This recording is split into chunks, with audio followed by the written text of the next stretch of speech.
Welcome to the Marketing Smarts live show by MarketingProfs and the Marketing Smarts podcast. We're going to dive into B2B news, resources, valuable guest content, which is going to be clips of Ian Anderson Gray, and much more this week. If you're a B2B marketer looking for a place to learn, keep up to date, and have some fun along the way, have some fun along the way. That's what we're going to do.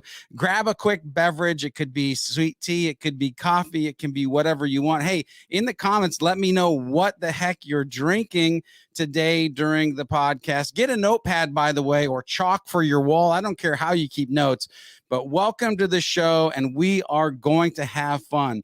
Now, Marketing Smarts live viewers today, I'm super excited to bring you an episode 2 of the Marketing Smarts live show. Last week was episode 1. If you didn't get a chance to check that out, you can obviously go over to the MarketingProfs YouTube channel. We've got a list of Marketing Smarts live playlist that you can dive into, and we're going to bring these to you every week. Now, one thing to know, for the first couple of weeks, we're actually going to do 12 o'clock and 1 o'clock and 12 o'clock, but that's not what it's going to be like forever. We're just trying to figure out what is the best lunchtime for the B2B marketers in the world for us to actually bring this information.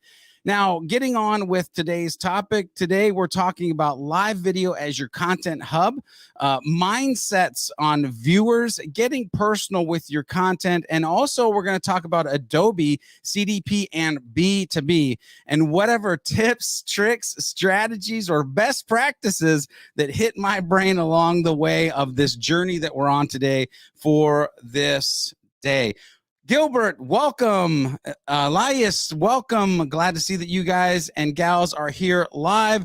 Again, what are you drinking? Where are you listening from? Let us know.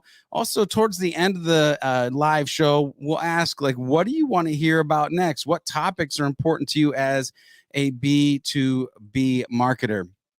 Now, don't forget today's video clips that I'm going to be sharing throughout the episode are from our guest, Ian Anderson Gray, and they come directly from our Marketing Smarts podcast episode that we done on how to turn live video into content repurposing machine.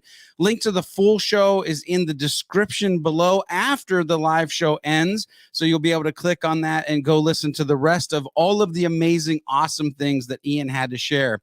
Now, when you think about creating video or a set of videos or doing live video broadcast, what comes to mind? I'm super curious because for a bunch of different people, it's a bunch of different things. But for many, it's either instant fear, like, oh my God, I got to do video, or an immediate truckload of questions. Things like what camera, what mic, what software, do I have guests? Is it only me? What audience do I serve? And so on and so on and so on. And these become the debilitating hurdles that stop us from achieving the potential future success for ourselves and for our business when we really can kind of just dive in a simple way and start to create video or live video. And especially, which we're going to talk about today, if that video or live video is the hub to your content strategy, which leads us to needing some smart questions and kind of a method to our madness. But what should your main focus be, right? You have all those questions. You have that fear running around your head. In my opinion, Ian Anderson Gray hit it out of the park with this statement right here. This, my friend, should be your first major kind of thinking or thought. And what we're going to do is we're going to go ahead and play the first teaser clip out of the interview with Ian Anderson Gray. And man, this should be your first major thought. Content completely changed my business because it allowed me to demonstrate my knowledge, my expertise, and for people to find me. And people are searching for content. They're searching for answers to their problems, to their questions on YouTube, on LinkedIn, on Facebook, and whatever platform. And if you can be there at the right time to answer their question, they're going to start trusting what you say. And the more they trust you, the more they follow you, the more likely they are to then become your super fans and purchase from you. So it's all down to the know, like, and trust factor, and creating content that is going to answer people's questions and help people along their journey. Help people along their journey. Come on, let's go. The word trust, the first time in this episode. But you see, the content, the video content you create can dramatically impact your business. That's what I got out of Ian's teaser clip is, hey, I started doing this content. It dramatically impacted my business. Why? Because it built trust with the potential community and customers that he was serving and could be the community and customers that you're serving. But what's funny is that there is also kind of a deeper problem here. If we know that video content or live video content can be the hub for what will help us be successful in the future, what the heck else is stopping us? Like, why aren't more people doing this thing? And to be honest, Ian actually shares several things, but one of the biggest mental culprits you may be facing yourself is this right here. I'm going to play in a second. I want you to know, authentic, transparent, vulnerable, man, did I deal with this as well. But the other biggie is comparing yourself to others, comparisonitis. I think with live video, this is a particular thing because we see other people out there and we see them and think they're better than us. I think that was my problem. I just thought that my background wasn't good enough. And I feel stupid admitting this to you now, but there was my audience. They were waiting for me to go live and to share this amazing content with them. And there was me worrying about myself, worrying about how good I looked. And it didn't matter. My audience didn't care. They didn't care about that. In fact, they quite liked the fact that I had a kind of a plain background and I was just getting in front of the camera and sharing my thoughts and stuff. Stop worrying about yourself and comparing what you will do against what those around you might have done. And I love that Ian was just kind of open to like, yo, this is dumb, but my background was my hurdle and the idea that I had to be something else other than who I am. And man, does that ring a couple of things in my brain, but just get a strategy in place and start creating helpful video content to be the hub of some other amazing content strategies. Now, notice I said the hub to create some other amazing content strategies. We'll dig deeper into this conversation with Ian in a bit. But first, are you part of the Marketing Profs community online? I hope you are. If not, become part of the Marketing Profs community by heading over to mprofs.com/MP today. That's mprofs.com/MP today. Guess what? It's free. So you got no excuses. Become part of the community. We're pretty freaking awesome, if I do say and we do say ourselves. Now it's time for the next section, which is in the B2B news, where we talk about breaking B2B news or really important tips we find on the Google News tab related to you and your B2B business. Today's in the news section, Adobe, that's right, adds CDP functionality for B2B use case by Don Fluckinger from techtarget.com. That's right, the site we ended up on was techtarget.com. And here's the thing, Adobe catches up with the competition with the release of new Customer Data Platform, CDP, features for marketers, including a data clean room and tools for B2B users. In the article, you'll read things like Adobe also released AI-powered predictive lead scoring and account scoring for its real-time CDP, B2B, and B2P, business-to-person editions. AI lead scoring has been table stakes for sales teams using CRM and marketers using most other CDPs for a long time, but Adobe is playing a bit of catch-up here to reach parity with CDP competitors and B2B customers. But the thing is, you as a B2B marketer, if you're using Adobe, maybe you didn't know this happened, but it's in the news. And now, to be honest, this is understandable as Adobe's CDP has been available for only 3 years compared to more, mature CDP options. If you want to keep learning more, dive into this article, then check out the link in the description below after this live broadcast is over, because all the links, all the tips, all the tricks, everything is in that description area. Bonus, I also like that in this article, there's a helpful video. You know me, and if you don't, you will over time. I love me some helpful video. And there's a video on this page that is 4 cookie alternatives for the cookieless future. It's coming, people. It's coming to get us. We got to be prepared. You got to be getting some learning on that. Now, let's dive back into kind of this interview with Ian Anderson Gray and get some more nuggets of wisdom from Ian Anderson around leveraging live video as your content hub. One thing that's always helpful is getting started strategy. When we're doing the podcast, whenever I'm interviewing somebody on any topic, I'm like, hey, what are the ways that we can get started?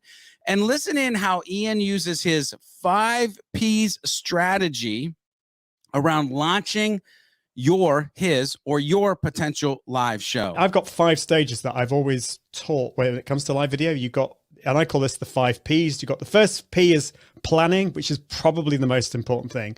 You've got a plan. Then you've got to pre-promote. Let people know that you're actually going to go live so that you are going to get some more people watching you.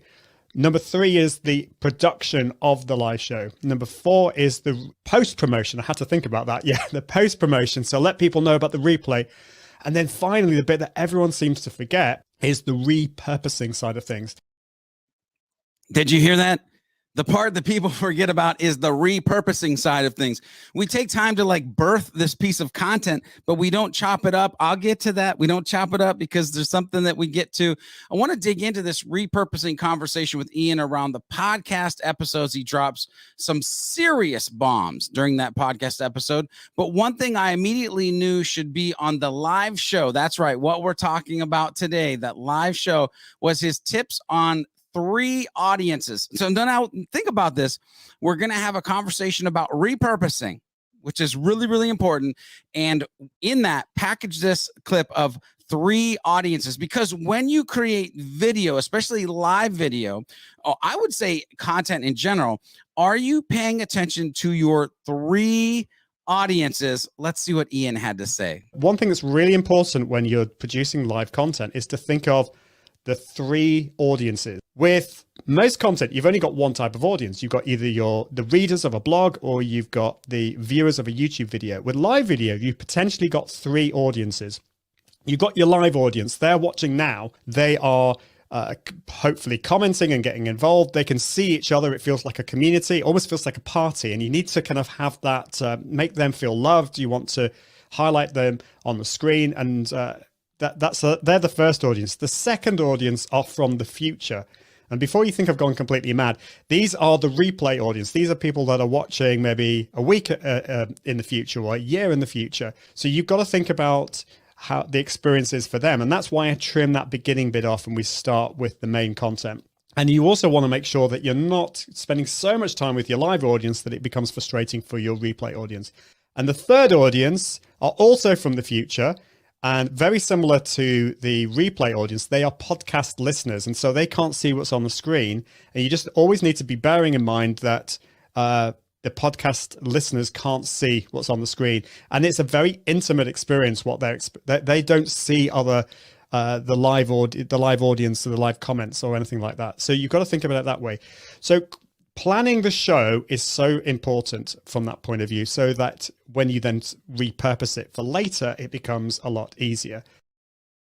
I love this mindset. This, if you're going to build the strategy, if you're going to build the live show, keeping these 3 types of viewers or these 3 audiences. And if you're already creating live video content, have you been paying attention to your 3 audience, your live viewers, your future viewers, and the podcast listeners?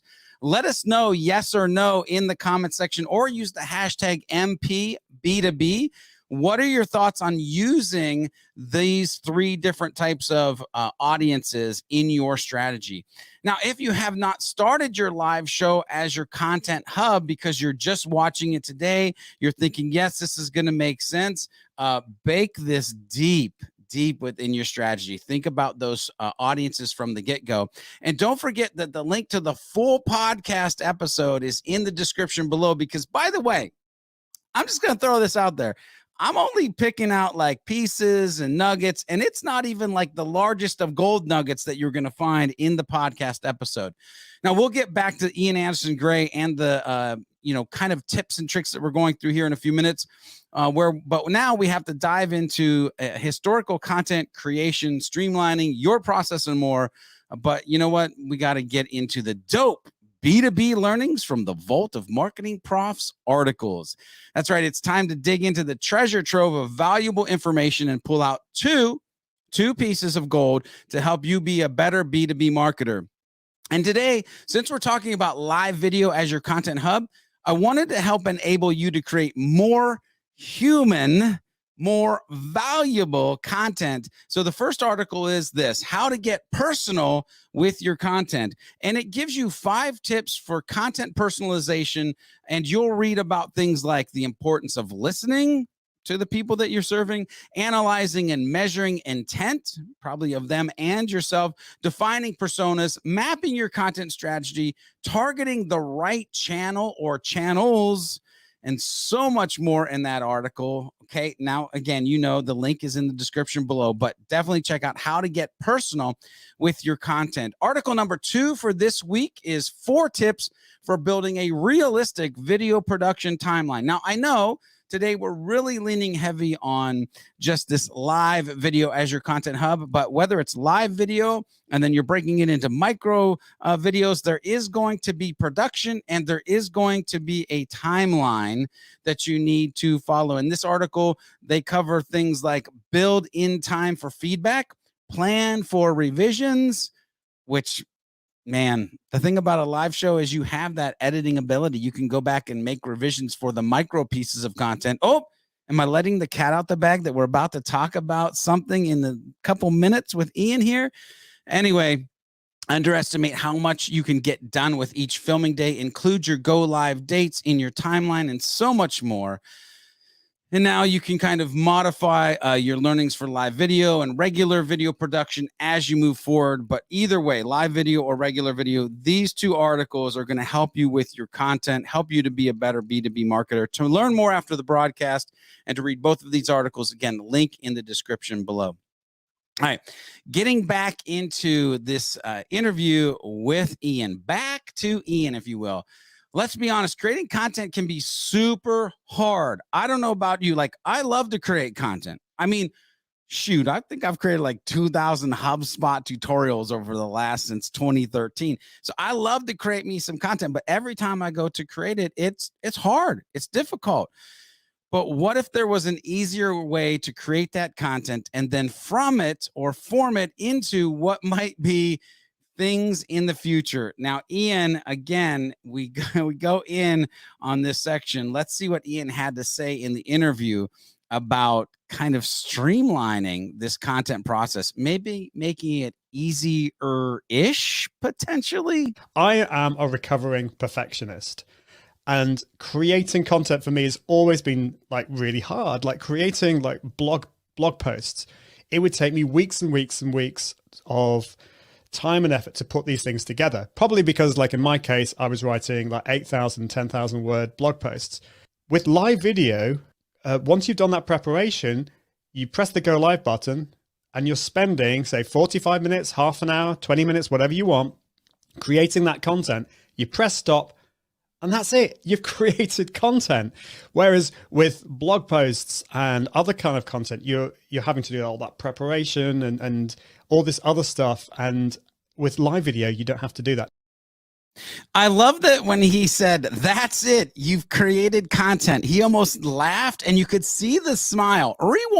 Rewind after the live show and you'll literally be able to see, like, he almost giggles and smiles because, as you can see, mentally, you've accomplished a goal. You've created a piece of content that historically was hard, but you hit a live button. You went down and surfed everything that you had to surf to go through to make it happen. But you've created a piece of content. But where does that magic that we've kind of alluded to for this live show and in the podcast of the content hub mentally come in? Well, honestly, it's after the show is over.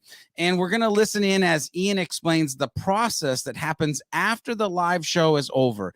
And as you listen to this, imagine the power that this would give your marketing and sales teams pertaining to powerful and useful content for your prospects, your leads, and your customers. And the love, the trust, because you're doing this piece after your live show. This is like worth the price of admission right here. I used to start with a blog. Now I start with my live show, and I go live twice per week. And each one of those shows becomes a blog post, becomes a podcast, becomes social media images. I break them up into lots of snippets. A friend of mine, Amy Woods, she calls them video babies. So it's like your live show has had lots of babies, and you're creating all these little snippets, because not all of your audience are going to be able to invest that time into watching a whole hour show. So you want to create all these other little pieces of little snippets from your video. So that's what I do. I start with the hub is my live show, each episode. And then from that, I create all these other types of content. So good. And by the way, it doesn't have to be an hour. It can be 30 minutes. It could be whatever you want as far as a time frame. But so many great nuggets of information in these clips from Ian, and it's only the start. I love this. He said, video babies. And I have to ask you, are you creating video babies? But even past that, if we just take it to the next level, think of it as content babies, right? You've got this video, this live show, and now you can chop it up into video babies, content babies.